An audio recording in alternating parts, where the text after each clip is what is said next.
Pensando no elenco, né? A gente tem uma chegada aí de lateral esquerdo. Pode ser que aconteça mais ainda um lateral esquerdo, o Wendel, né?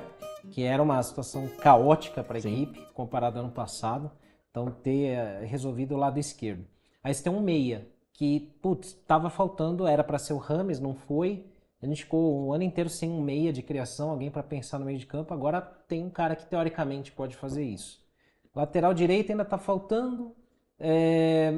O Zubeldia tinha falado de atacante. O que você acha que ainda falta para esse elenco para a gente falar, pô, agora dá para encarar todas as competições com um nível aceitável, né?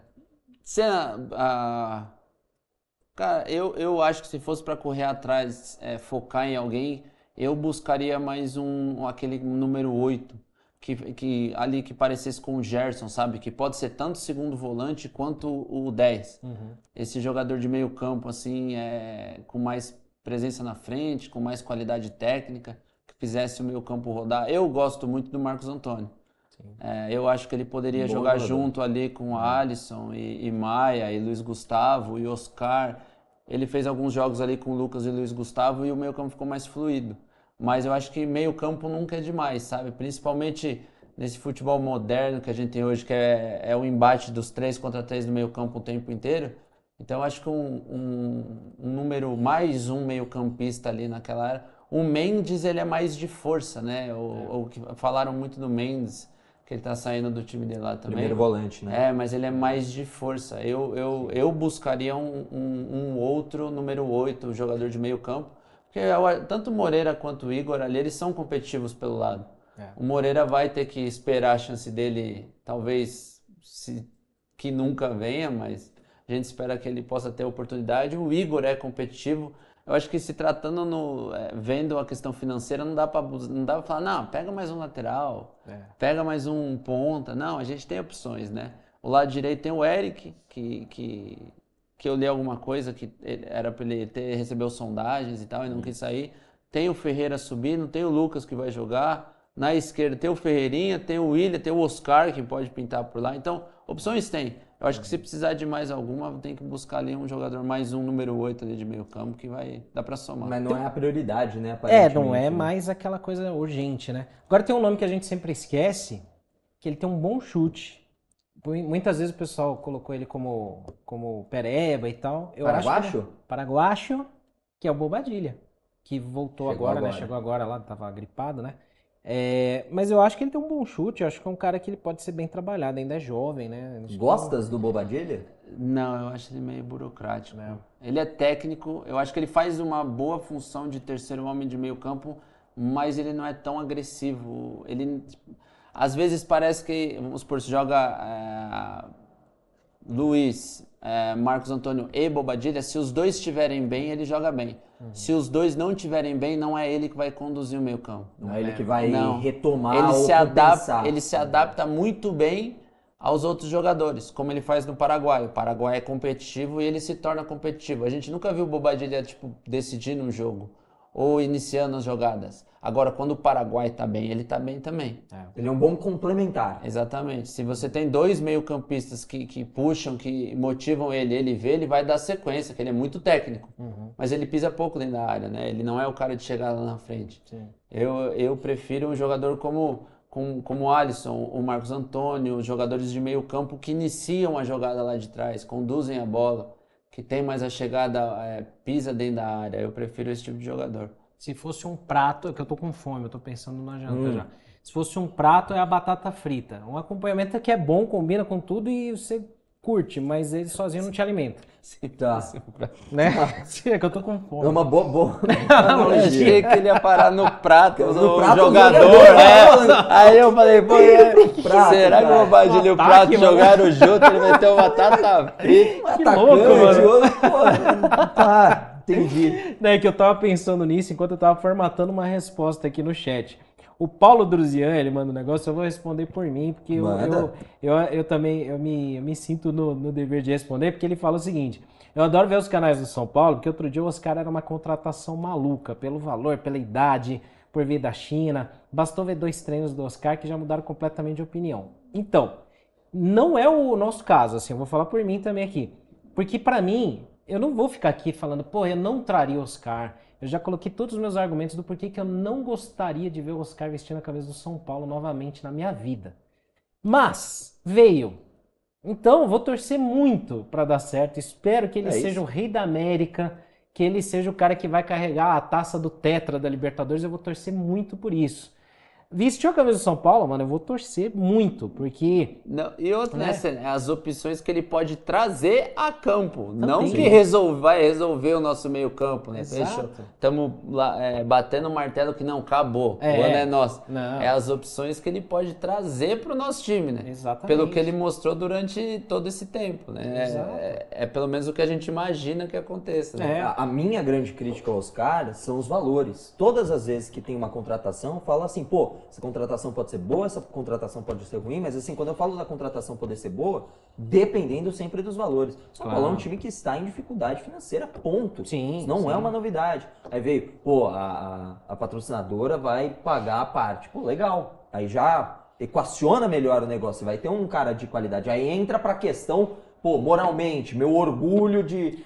como São Paulino, ver o cara de volta. Aí tem essa discussão e tá tudo certo. E até pra deixar claro, não é nem por essa questão de, como ele saiu do São Paulo, que pra mim, ó, eu até falei, pra mim, eu nem vou colocar essa parte de como ele saiu do São Paulo, que pra mim foi muito ruim.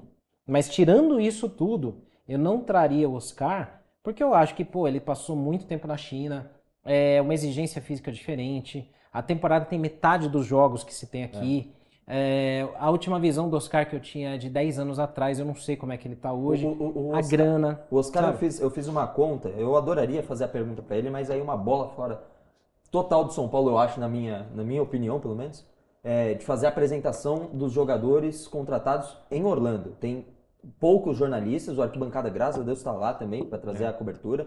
Mas eu não sei se vai ter essa pergunta amanhã. Aí só um parênteses, por conta própria, viu? Verdade. A gente tá bancando, não é ninguém não, que convidaram aqui, não é o cacete. Estamos contando as moedas lá. Dólar tá alto, viu? O Gabriel tá comendo pão duro lá, mas é pão americano, pelo menos, né? Mas tá comendo pão lá e tomando água como que é? Água de garrafinha lá, porque não tem dinheiro pra ficar com luxo não, viu? Não, mas assim, eu acho que uma pergunta que eu pelo menos faria, não vou ter oportunidade, mas se não fizer, faço questão na primeira oportunidade de fazer, pro Oscar, se ninguém fizer amanhã, o Oscar, eu fiz as contas. São Paulo, ele teve, desde que ele foi pra China jogar, uma média aí de, se eu não me engano, uma média de 67 jogos por ano. 67, 68, por ali. O Oscar teve uma média de jogos de 33, menos da metade. 33 jogos por ano o Oscar. Isso não, mas eu acho que vale você fazer a pergunta, o quão pronto ele se sente fisicamente para aguentar uma temporada tão brutal que é a do Brasil. Isso não é uma culpa do Oscar, é uma culpa do calendário brasileiro. Sim. Ele tá preparado para isso? Obviamente ele não vai falar, não, puta, tô ferrado, não vou aguentar não, jogo um, descanso o outro. Não vai ser assim que ele vai responder. Mas eu acho que é um questionamento a ser feito sobre a contratação. E eu estendo para você a pergunta, porque assim, eu não sei se cabe na mesma página, mas assim, comparado, por exemplo, o futebol da MLS que você jogou com o da China, eu não sei se tem o mesmo número de jogos ou a mesma exigência física. Mas você pode falar melhor do que qualquer um. Qual é o nível de exigência de jogar aqui ou na MLS, por exemplo? É tão diferente como a gente imagina? Eu acho que a principal diferença é a técnica. A correr, eles correm. O Pato, quando ele vai para Orlando, conversando com ele, ele fala, caramba, aqui é igual na China. Tipo, eles correm muito, mas a gente tem uma certa, por ser melhor tecnicamente, a gente tem uma certa tranquilidade com a bola no pé. A gente consegue fazer alguma coisa. E é diferente no Brasil. No Brasil, meio que, tipo assim, a grosso modo, todo mundo é bom. Então você não tem a liberdade com a bola no pé. Você tem que correr para ter essa liberdade. Você tem que se desgastar. Então eu acho que a exigência técnica é menor. Na China eu não sei. Na MLS a exigência física é tão grande quanto é uma correria. Só que, tipo assim, você pega 2 jogadores bons que correm, fica legal, fica competitivo. Você pega 2 jogadores burros que correm, fica horroroso. Fica uns bagre batendo cabeça lá, você fala, meu Deus do céu, o que eles estão fazendo, cara? Calma. Então, tipo, eu acho que... O famoso ponta burro? Nossa senhora, tudo burro. Os treinos... Nossa, nos treinos no Philadelphia era loucurado, mas enfim. O Oscar, eu acho que... e aí entra Cara, vamos lá, o nosso querido Zuba, que falou que não gosta de mudar. Se ele não mudar, nosso querido Oscar, que joga metade dos jogos que o São Paulo tem no ano, no primeiro mês, no segundo, fizer aquele balanço, fala assim, vamos ver o calendário. Corinthians está dentro, Santos está dentro, mais 4 jogos seguidos, descansa um, o outro vai pro banco, entra depois.